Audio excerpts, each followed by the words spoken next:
Welcome back. We have our third Fireside Chat of today. It's going to be a conversation with M. Sanjayan, the CEO of Conservation International. And I'm really looking forward to it because I'm sure it's going to connect to a lot of the themes we have thought about today and discussed today and really add to our learning. But before I turn it over for the chat, I first want to introduce our moderator of this conversation. It's my distinct pleasure to introduce to you, if you haven't met her already, my friend and colleague, Professor Pietra Rivoli. She's a professor of international business and strategy in the business school here, and she's renowned professor and researcher in a lot of different topics which connect to this area: finance, international business, and strategy. And she's especially well known for one of her best-selling books called The Travel of a T-shirt in a Global Economy, which really tracks, if you start thinking about from the growing of the seeds of the cotton to what happens to a T-shirt at the end of its life, and exploring all kinds of problems along that value chain on solutions, including labor, production, sustainability, and social responsibility. So it's a perfect person to be in conversation with Sanjayan, and I'm sure we're going to learn a lot. I should also add that she's the executive director of the Georgetown Pivot Program, which provides leadership and professional development for recently returning individuals in the District of Columbia. So with that, I'll turn it over to Pietra to lead our conversation with Sanjayan. Thanks, Pietra. Thank you so much, Vishal. So welcome, Sanjayan, to Georgetown. Thank you so much for joining us today. It's an honor to have you here. I know the students are especially excited to hear from you. So Conservation International actually has a fairly long history compared to many other environmental organizations. So I thought maybe we should start by just having you tell us a little bit about its goals and objectives and how you see it as being distinctive from other environmental organizations. Sure. First of all, thank you for having me here. It's great to be on campus. Visited a couple of times, but it's just nice to be here. And just listening to the speakers today, really just incredible, the energy that they bring to this. So it's a real honor for me to be here. Conservation International has been around for about 38 years. Mm-hmm. But I still think of us as like young and new to the field. And that's partly because the whole notion of conservation is changing so rapidly. Now, when we were founded, one of the things that was really distinct about the organization, that is not necessarily distinct today, because others do the same, is that we were founded on the simple belief that people need nature to thrive. And that might sound obvious now, but it wasn't then. A conservation group or an environment group was there 30 years ago to just protect the environment. So we said we're here to protect nature for people. And the fact that we put people in there actually changed the equation and changed our DNA from day one. Now, I haven't been at Conservation International for 37 years. I joined about 8 years ago, and I became CEO, taking over from the founder, an incredible leader by the name of Peter Seligman. So I took over as this new CEO about 6 years ago. I'm a scientist by training. I come from Sri Lanka originally, but I grew up in West Africa. And I came into this business because I just love nature. I love, for many years I lived in Montana because I joke that I like going into a forest knowing that there's something bigger than me that can come and take my head off. But that's not a great business proposition for most people. And what I have learned particularly during my graduate school, really mirrors where the conservation movement has gone today, and particularly where Conservation International is really leaning in today. So I went to study at the University of California at Santa Cruz under a guy by the name of Michael Soule. And Michael is the guy who coined the word conservation biology. He started the Society for Conservation Biology. The first time a textbook came out with the word conservation biology on that was Michael Soule's edited volume. He was Paul Ehrlich's first student, if some of you know Paul Ehrlich. He's an amazing man, Zen Buddhist, geneticist, evolutionary biologist by training. I managed to get into his lab. And I thought when I came to school, because I'd grown up in Africa, I was going to go study cheetahs in Africa. That was my PhD thesis. But long story short, about a month or two before I was leaving for Namibia, my visa got canceled, the research visa, because there was a big fight between USAID and the San Diego Zoo, which was actually going to fund my work. Had nothing to do with me, nothing to do with me. But I've spent a year and a half, 2 years, getting my proposal ready, doing all of that stuff that you got to do. I was about to depart. I was in DC, getting a visa, a research visa from the Namibian embassy, a newly independent country. When I got the call, like, the whole thing is gone, funding is gone, come back. And I went back to Santa Cruz, knowing that I had a ticking clock now because I'm a foreign student. And so if I don't get something, I'm sent back. And I looked around, and my advisor said, well, why don't you study gophers? Gophers, little fossorial mammals, a rat that digs underground, basically. And I said, I know nothing about gophers. And he actually gave me a VHS tape of Caddyshack and said, this will teach you everything about catching gophers. So I actually did my PhD thesis on gophers, right? And it's amazing that so I did my PhD thesis on gophers. But why I'm telling you this story is that, in order to catch gophers in California, I had to go visit farms. And for those of you who know California, the interesting stuff for biologists in California is on the coast or in the Sierras. That country in between, Central Valley, we just drive through it really fast. That's where I spent 3 years. I was supposed to be a conservation biologist, but I was digging on farms in the Central Valley of California. Like the most sort of uninteresting place in some ways for a biologist. So I'd go onto doors, knock on them, drive my truck, got myself an Australian Shepherd because someone with my color going and knocking on someone's door back then might get shot. So, I had to kind of actually think about these things, right? This is very rural. And people would open the door and be like, what do you want? And I'd be like, can I catch gophers? And amazingly, they all said yes, because it's a big agricultural pest. So I would spend days and days and days on these farms getting to know these people. They would show me around. And I slowly got to become friends with some of them and got to understand the challenges that they were facing. And what I realized after some time, by the way, they didn't realize it was a catch and release study, so I'd catch them, but then at night I would come back and release the gophers. Like, I didn't tell that. I'm like, I want to catch 60 gophers. They're like, great. But what I learned was something really, really valuable. The folks that I met cared about nature and the environment as much as I did. They just were using a different language. So whereas for me, it was a language of love. I love coyotes out there, or the wildflowers in spring, or the whippoorwills at night, or whatever it might be. They would tend to use words that were associated with the language of value. Mm-hmm.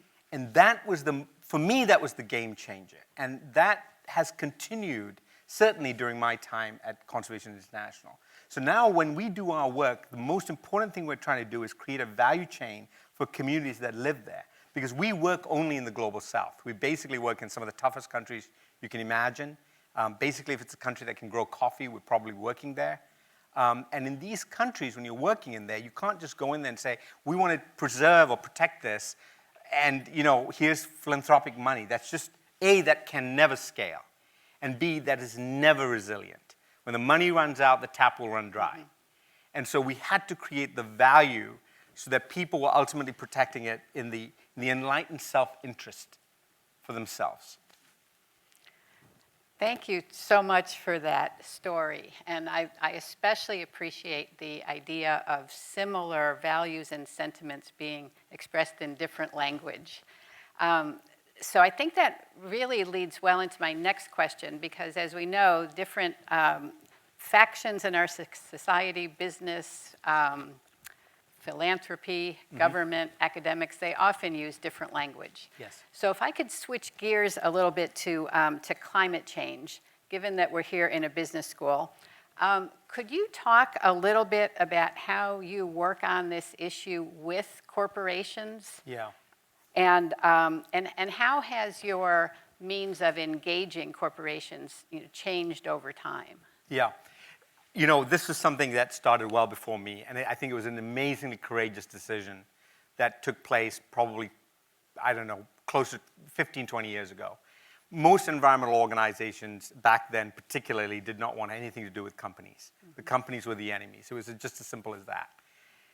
Peter Seligman created a friendship with with Rob Walton, who Walton family, Walmart, later became chair of Walmart, and started having this conversation with him, which led him to go into Walmart when Lee Scott was there and really talk to a company, the largest retailer in the world, and have this conversation about what it would take to change their supply chain. They had a similar conversation with Starbucks. If you go and pick up a bag of Starbucks, you see CI's logo on the back of it, and that's because 450,000 farmers who grow coffee for Starbucks are all under a particular practice called the cafe practices, which basically means they can't cut down a tree in order to grow coffee. They got to send their kids to school in order to grow coffee. They have to track water, et cetera. Right? But that, when he did that, he took a lot of flack. Actually, Walmart probably took a lot of flack as well. But that really changed our sort of eyes into saying, like, if you really want to make things work, particularly in the global south, then engaging the private sector is going to be really, really important. Today, every big conservation group, WWF, the Nature Conservancy, others, they do this routinely, and they have great corporate practices. But for us, it's always been core of it. Now, we won't work with everyone. We'll talk to everyone, but we don't necessarily work with everyone. We're very selective in terms of the companies that we really work with, deep relation with sort of Apple, MasterCard, Walmart, Goodleap, et cetera. But here's what I think is really quite unique today.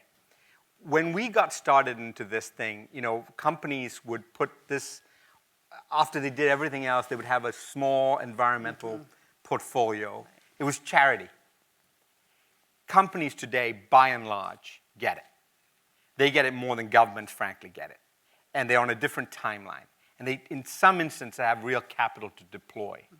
So the big thing that I've seen shift in the last 5, 10 years, I've been going to the World Economic Forum, Davos, for now 6 years. They give me a free ride. I'm always grateful to go there and have the chance to talk to people, right? So whether you're supportive of that forum or not, when I go there 6 years ago, we were on the outside of the green zone, and we'd sort of yell in.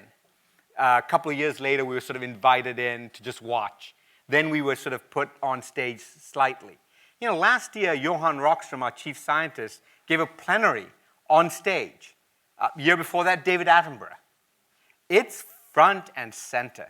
If you talk, there's one group that meets every year in Davos, which is all the private bankers meet together.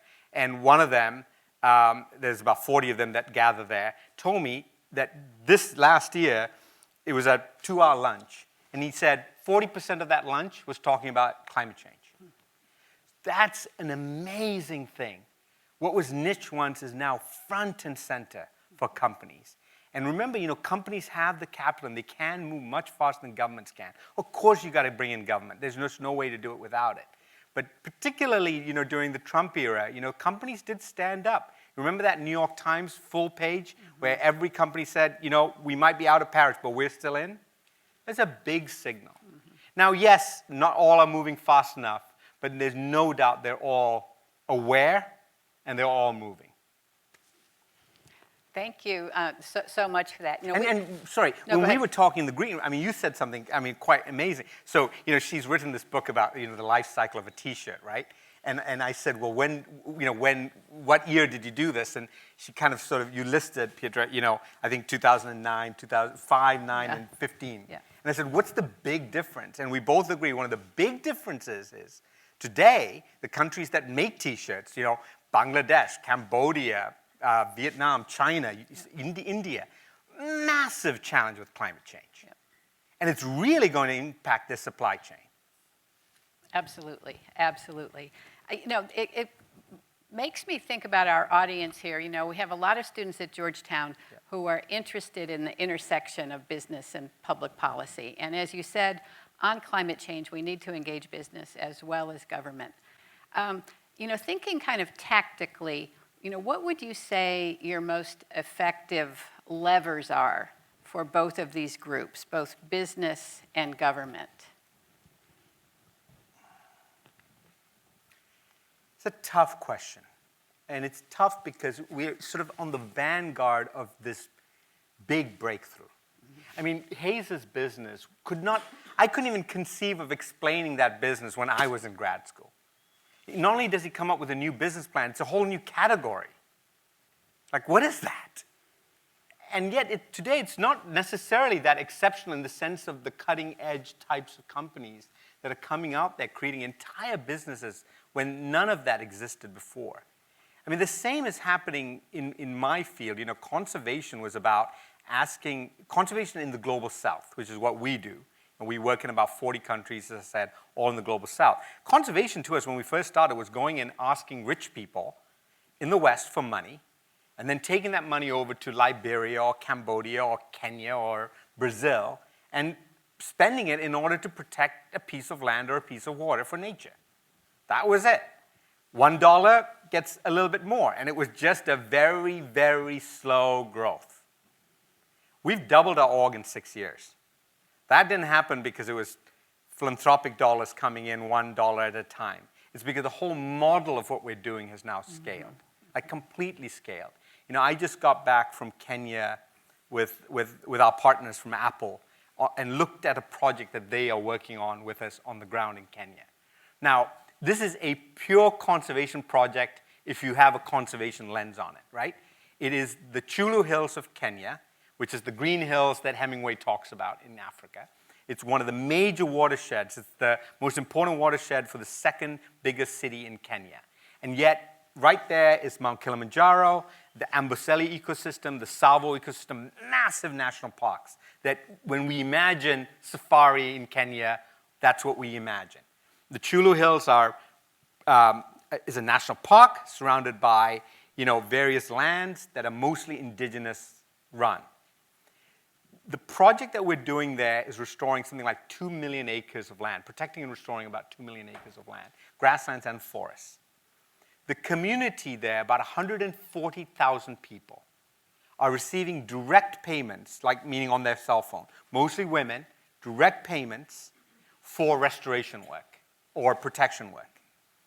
The people paying it, Apple, Tiffany's, Gucci, maybe Netflix or maybe VW. I mean, that's a really unusual model for conservation. If you go there, you'll see all the wildlife you need. You can stay in great lodges.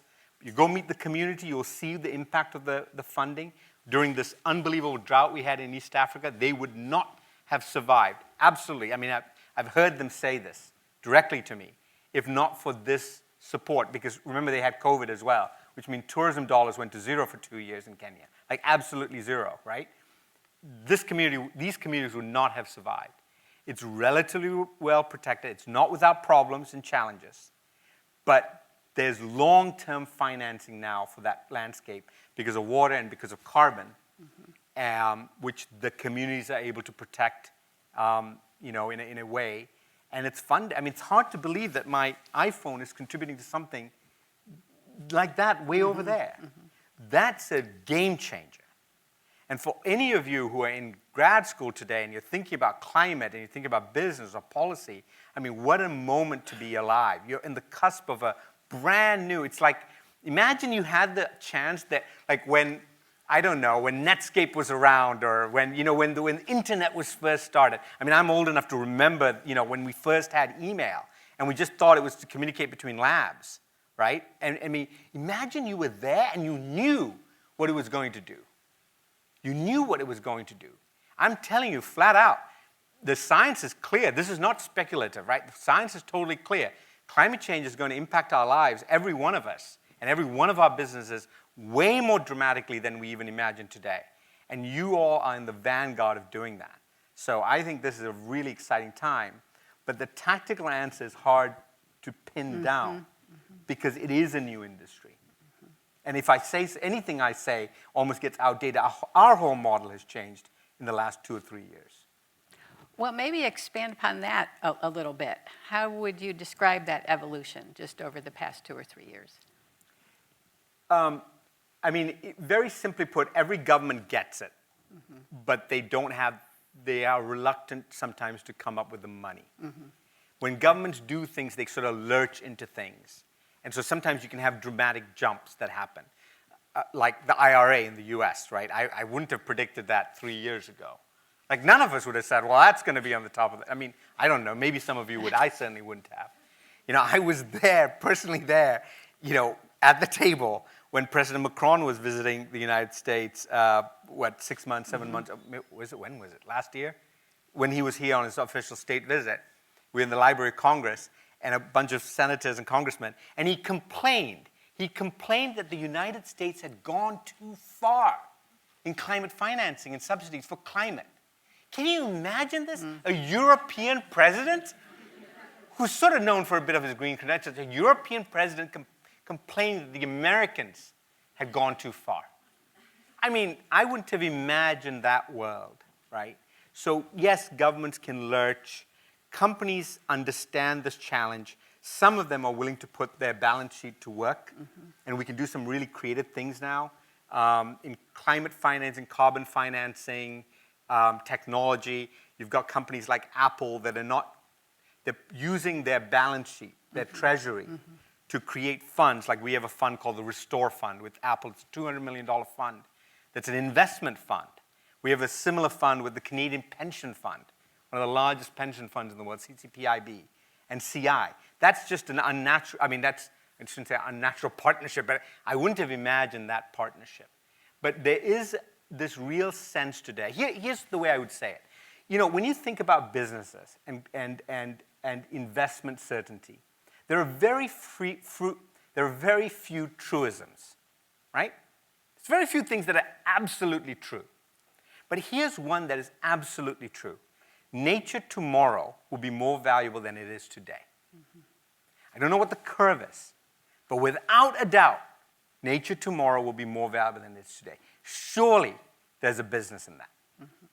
I mean, Hayes created a business in that, but there's many other businesses in that. And that's an amazing thing if you know something to be absolutely true. Thank you so much for that. We all love investment certainty, right? Well, I don't know the curve. Yeah. And by the way, that's why the Canadian Pension Fund, that's why Treasury money is so helpful, because the pension funds have a long, it's sort of a sideways 8. Their investment horizon is long term. Yeah.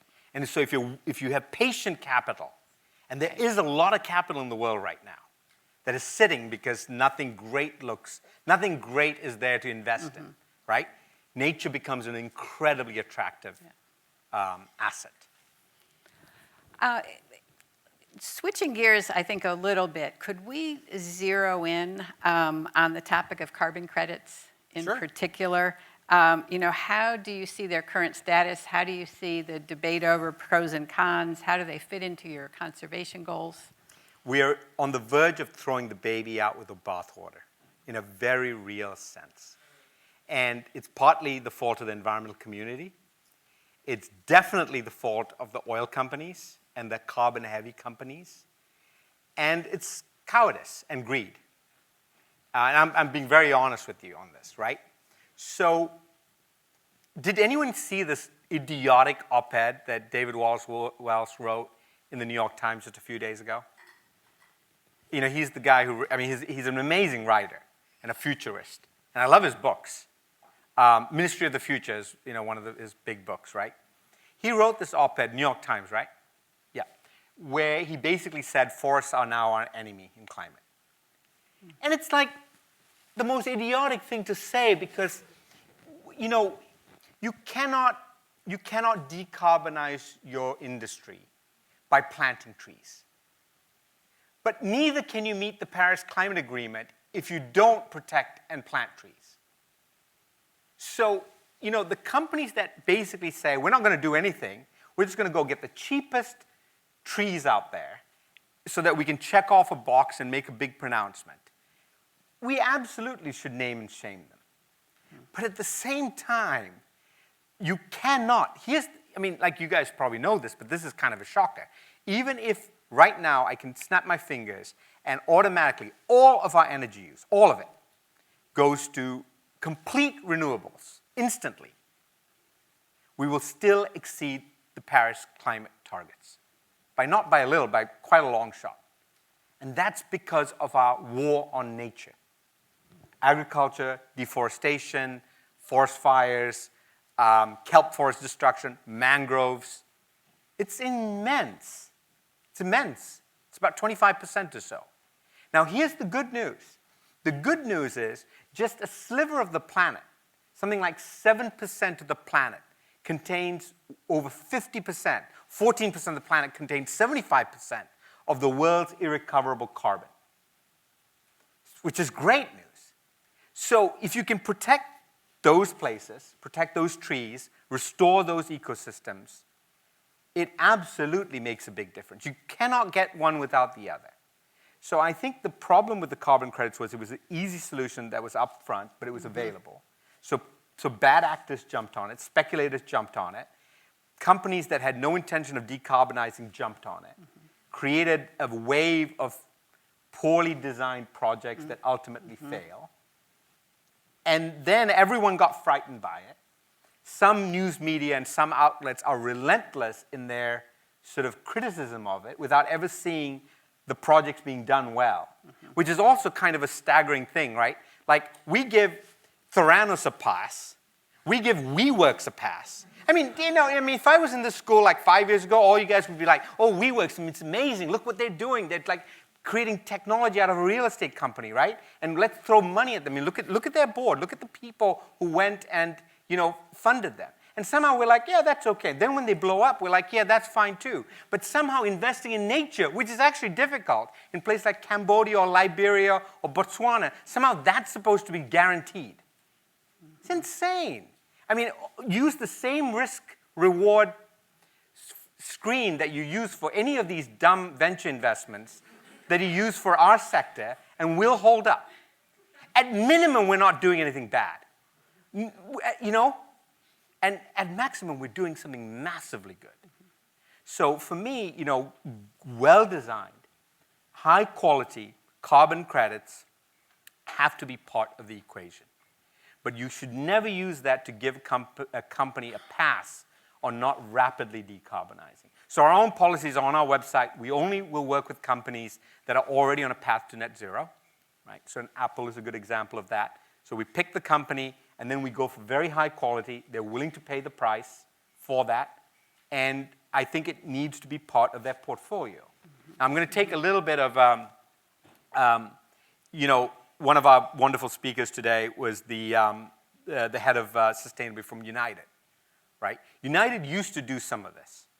And they made a kind of a big public statement to walk away from it. Fine. But look what they're replacing it with. A commitment for 2050. 2050? You know the average lifespan of a CEO is 4 years. Of course. I'm not interested in your 2050 commitments. What are you going to do now? So, my real worry about this is that this bottom line, that nature has value, that conservation and restoration of forests and grasslands are a big part of the climate equation, is getting lost in the argument. And I think we should hold the environmental community to high standards. You cannot take money from oil and gas to do this work. You cannot take money from a company that continues to drill in order to do this on the side. But having it part of your portfolio is pro-poor, pro-multiple other sort of benefits, and really does trap carbon. Well, it's a great example of the complex interactions between business, policy, nonprofits, conservation organizations. It's also a great example of possible paths towards effective versus ineffective implementation. Sure. And I think many of our students here are interested in this intersection between business, sustainability, climate change, policy. So if you were to give them advice, about how they can best merge those interests to further the goals that they care about through engaging with business, what would be your advice to undergraduate and graduate students today? Say that one more time. Let's just suppose this is something that our students care about. Yes. But they're also they're business students. So they have practical inclinations. They understand and respect the profit motive. So they would like to integrate the things they care about in terms of sustainability and climate change with. Yeah, so the first thing I'd say is you're in a great field to be in because it's massively growing. Every single one of these companies now has, unbelievable people who run their sort of environmental work, and in many cases, it's not even a separate department anymore. It's so integrated within the company. Many of our people, in the old days, people would kind of sort of come to our team and sort of poach them for another NGO. Today, it's not that. Now we get poached to go in the corporate world all the time, right? So you're in a growing field, and what we need more are these sort of integrating thinkers who can think in two different fields. You can either be really good at one thing, or you can be sort of good at two things, and the sort of good at two things is actually what you need here. And so first thing, great field. You will find a job. It's like amazing. In the nonprofit sector, in the for-profit sector, in government, like talent is like the hardest thing right now for us. We're hiring, and it's really hard, just because we've got more jobs than we have, people. The second thing I would say is that, you're going to be able to create business. There's nothing wrong with looking at. You said it in a slightly different way. The way I might sort of phrase it is that, the fastest way to change the world is to figure out how to mobilize private capital. And that's where you are. So yes, there's a profit motive in it. As long as protecting nature is a philanthropic activity or left to governments alone, it won't work for most people. And so, you are trying to, I wouldn't say what you're trying to do is get rich yourself. What you're trying to do is mobilize private capital in order to make a big impact. If you do that well, chances are you'll make a great living out of it, right? So that's how I would sort of couch it. And then take, I really have to give props to, I hope some of you or all of you heard what Hayes said and how his evolution happened. Most of these ideas don't happen in the first instance. They don't even happen, you iterate to that moment. And to iterate to that moment, what I would say is just absolutely follow your passion and be prepared to work really hard in that piece of it. There's not a lot of shortcuts to it. So, I don't really believe in those career ladders sort of thing. It's never worked. It didn't work for me. I wouldn't, 10 years ago or 20 years ago when I was in grad school, I didn't think I'm going to be running a big environmental organization. It just wasn't in my, field of vision. But you follow a passion, you iterate to it, you take some risks, you take as many risks as you can, given your circumstances, and you do work really hard, it's going to happen for sure.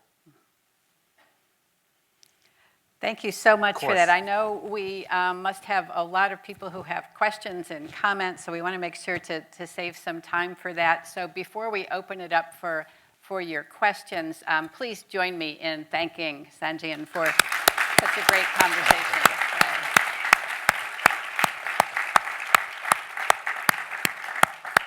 And there should be some mics around. So if you have a question, a little bit hard for us to see up here, but if you have a question, just raise your hand.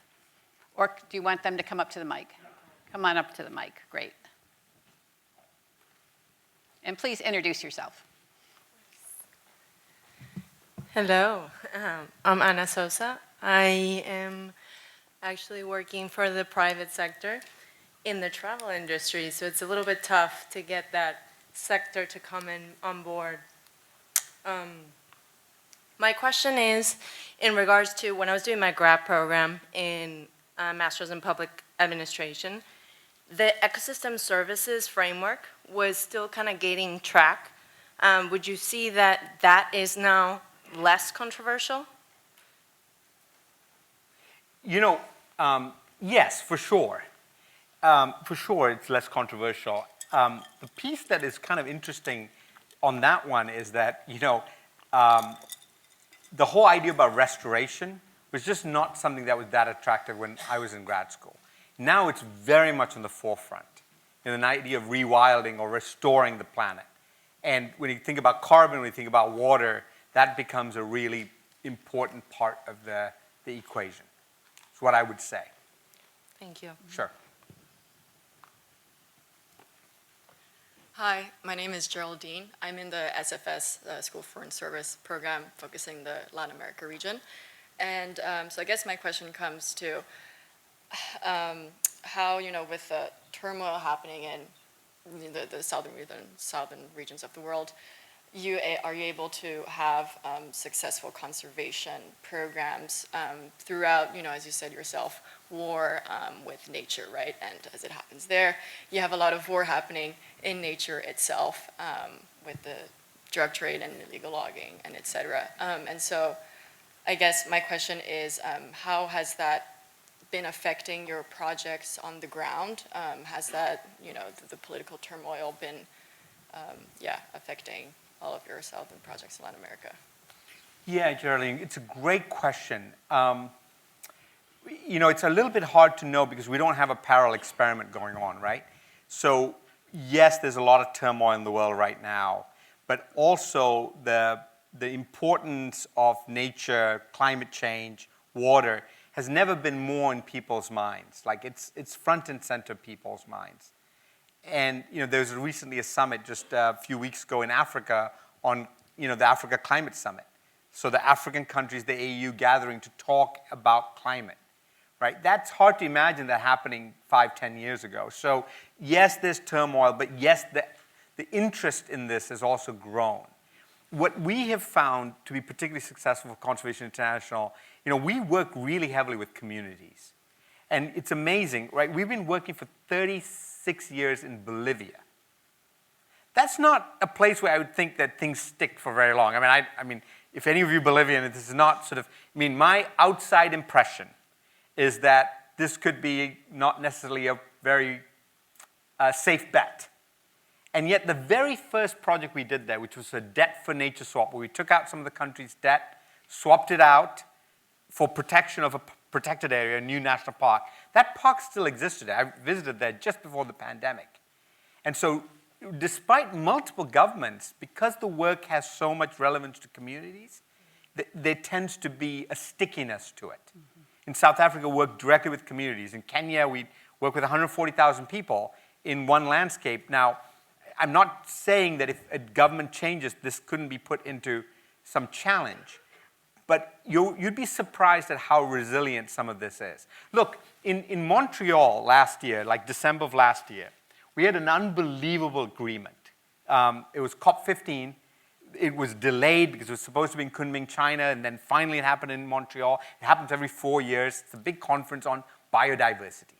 And virtually every country is represented there. They walked out with an agreement to protect 30% of the planet. And I tell you why that's amazing. You had like 190 countries sign on to it. So understand this. You had the United States and Russia. You had China. You had Rwanda and DRC. These are like real enemies, all agreeing that nature was important. So in a funny way, nature does have a way of cutting across the political spectrum, depending on the language that you use. So I'm a bit more confident that the work you do, especially if it's not just government to government, but also really engages the community, really does have some stickiness to it. Thank you so much. Sure. Carol. Hi. Hello. Can you all hear me? Okay. Yeah. Okay, great. First of all, thank you so much for this discussion. I'm Kenya Wiley. I actually teach a fashion law course at CCT here on fashion law, sustainability, and social justice. So Pietra, I'm also a huge fan of your book. And so my work is really focused at the center of looking at DE&I, diversity, equity, and inclusion, and sustainability. And I often notice when I speak at conferences and at other events, DE&I is on one side siloed, and there's not really a lot of interaction and discussion with climate change and sustainability. And so my question is directed at pretty much bridging those two areas, because we know when we think about climate change that underrepresented communities are the most severely impacted by climate change, right? But when you think about the solutions, the global solutions, we are not often included although a lot of these solutions are rebranded as practices that our communities created years ago. So thinking about regenerative agriculture, right, which is based on indigenous land practices, just not here in the Americas, but in Africa. And then when we go downstream, thinking about circularity, we're in the 50th anniversary of hip hop. What is hip hop? It is circularity at its heart, right? It's remixing, it's reusing, it's repurposing. And so how do we include these communities moving forward in these broader discussions outside of the regular partnerships around activism and content creators? It's a fantastic question, and I would suspect that you could be up here and giving us all a talk about this, because I have a feeling you've thought about this quite a bit. Without a doubt, climate disproportionately affects marginalized communities. Same thing with nature. The loss of nature, as well as the burden to protect nature, is really on the front lines of rural communities. One of the things, I know this is a little bit of a slight digression, but one of the reasons why the whole carbon credit idea of protecting and restoring trees and other things like that still remains very attractive to me is one of the few mechanisms by which rural communities have a chance for a job. So if you think about the investment going into South Africa today to get them off coal, right? That's big, like lots of big US government, lots of them are helping them with that. Great, but where the jobs are in the coal mining industry, you can't replace it with wind. It's not the right place for it. You know what it's good for? Restoration. So it's interesting, like as we think about, shutting some industries down and then asking how they get replaced, that notion about creating jobs in the rural parts of the communities, it becomes very, very, very important, right? So that's why we work very much with indigenous communities, on the front lines of conservation doing that. We primarily don't work in the United States, even though we have offices here. So I'm taking your question on a sort of global way. If you think about Latin America, the vast majority of carbon-rich ecosystems, the most carbon-rich ecosystem in Latin America is actually in Afro-Caribbean communities. I think something like a quarter, it might be more, maybe half of all Brazilians identify as black or non-white, or even sort of, the Afro-Caribbean and I don't know what the word is for Latin America. What is it? Afro-descendant communities in Latin America is much, much bigger than, frankly, any conservationist from the West would imagine. So we have very specific programs, particularly in Colombia, for example, to focus on Afro-descendant communities on the coast for mangrove restoration. So there is a huge link between these two. And at the end of the day, it's both to create jobs in the places where people live, and also to reduce the risk of catastrophic, loss of life and destruction of property and health in places where, they currently live. The person who I've been really educated by, if any of you haven't seen this, you should watch David Lammy's TED Talk about about DE&I and climate change. So Lammy is the Shadow Home Secretary for the United Kingdom. He's a friend of ours, traveled with CI. He actually just went with CI to Brazil. Extraordinary TED Talk that he gives on really linking these two. So you're on to something there. And the other thing I would also mention is the fashion industry is the other big one, right? That's a hugely challenging industry to tackle because of the supply chain. Mm-hmm. But it's a major, major contributor to greenhouse gases, and how we deal with that one is really important as well. Thank you. Thank you. Thanks so much. So we're almost out of time, so if we could try to wrap up quickly, but we want to give Clayton a chance for Thank his you, question. Pietra. Okay, hopefully we can hear me. Thank you, Sanjayan. It was really refreshing to hear you talk. And I have a bit more granular of a question, which may be what we want. But I was thinking your comment about how, like Rwanda and DRC and these enemies, and across state lines, ecosystems don't stop and don't stop at state lines. They go across it, and it led me to even think more about marine ecosystems. And I'm curious, what is CI's approach to these marine ecosystems where there's pelagic fish that, again, don't stop at certain areas, and there's regions of oceans that, overlapping EEZs or a lot of different countries use and go in and out of. So how do the lessons learned and maybe that kind of terrestrial conservation work, how does that apply in your perspective on marine conservation? Great. I mean, I'm getting a marine question. Thank you. So most of the world is the ocean. 3 out of 7 people depend on seafood, on fish from the oceans or from freshwater systems for their source of protein. Hugely important. I'll give you 3 quick answers. The first is tuna in the Pacific, the last sort of free-ranging large animal on the planet, right? 14 countries, their economies depend on it, on tuna. And they're all getting ripped off by the current agreement on how they share revenue. Now, the interesting thing is because of climate change, tuna are shifting their range. They're now going into waters that they weren't there before, and so they're new winners and losers. So we are on the front lines of a 14-country effort to understand this and redefine the way in which these 14 countries will share future tuna revenue and protect it. That's one. 2, high seas. Another amazing treaty got through earlier this year. 77 countries agreed that we should be protecting the high seas. This is seas beyond sort of national jurisdiction. It's amazing, right? You're never going to protect 30% of the ocean if you don't deal with that. And we may be able to do one in the next year or 2. There's one that's sort of coming together in the Pacific, but 77 countries agreed that the high seas should be protected, and there needs to be a mechanism for protecting the high seas. The last thing I'd say is that, look, why do people tell you you should go out and protect the oceans, apart from the fact that everything has a right to live and biodiversity is important? We've often told people that if you protect this part of the ocean, there'll be more fish breeding there, and then there'll be more fish for everyone, right? So protect some parts of the coastline because it'll give you benefit for everyone. It's true biologically, like there can be big fish that can reproduce, exponentially more, and there should be fish for everyone. No one's ever tested this. No one's ever actually tried this thing that we all take for granted in the real world. And we are now doing that in Indonesia. So with the Indonesian government, we've created a pilot study zone, which is 1 million square kilometers. So the entire coast of Sumatra and part of Java.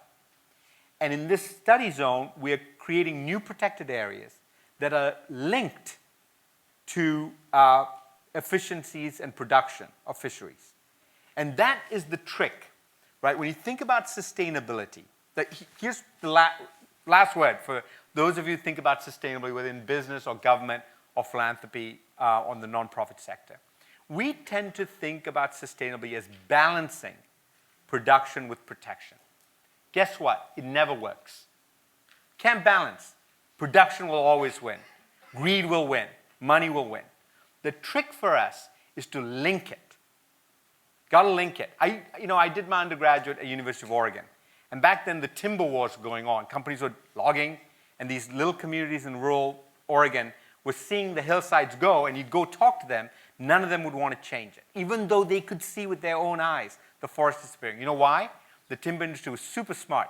They linked the revenue for the schools, rural schools, to timber income. So every parent would say, well, I'll deal with this for 4 years until my kid's out, 5 years until my kid's out, then we can change.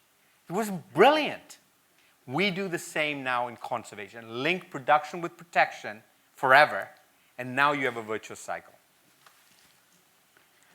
Well, with that, I want to say we can't thank you enough, Sure. Sanjayan, for coming to Georgetown, for sharing your perspectives with us, for this great conversation. If all of you could please join me again in giving a round Thank you so much.